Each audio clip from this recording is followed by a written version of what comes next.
So that is all stuff that you should do. That is good. Now we're going to talk about stuff that you probably should not do. This is bad. Don't do these things.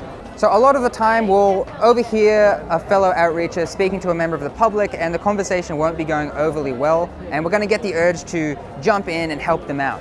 Now what I need you to do is think about it for a second and just maybe not do that. Because if we do, we're robbing that outreacher of the opportunity to grow as an outreacher, and we're eliminating their ability to actually learn from the struggle of having a challenging conversation. So unless they explicitly ask you to join in, just stand by the sidelines and listen if you want to, but stay out of it unless explicitly asked otherwise. Try not to unnecessarily speak to anyone in the Cube of Truth. Try not to get too carried away speaking to other outreaches to the point where it distracts you from scanning for other people who may be interested in speaking to you about what's on the screens. And most importantly, don't be aggressive and don't raise your voice no matter how frustrated you might get, because that will not contribute to a progressive and constructive conversation and will only give us a bad name. And now just some general rules and general etiquette to abide by when attending a Cube of Truth. Try your best to wear dark, if possible black clothing, because the more of us that are in black, the more uniform we look and professional we appear.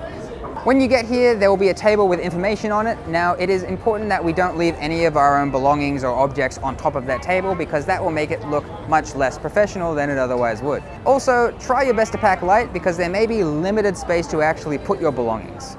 It's much easier to see bystanders if we are generally spread out, so do your best not to congregate in one area off at the corner with like 5 or 6 other outreachers. Try to spread out evenly around the cube, if you can. As a general rule, the further back from the cube, with depreciating returns obviously, the more people you can see that would be interested in actually engaging in a conversation. So if you're standing like 5 meters back, you might miss someone who is 6 to 7 meters away from the cube. So if you can do your best to back up to walls or objects, that will give you the widest field of view to see the most bystanders ready for a conversation.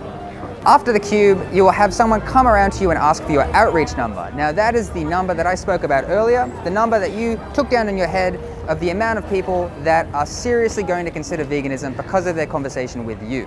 Simply provide them with that number and they'll add that to the total tally of everyone that had attended the cube that day. And most importantly, we usually go out to lunch or dinner afterwards, so make sure that you work up an appetite.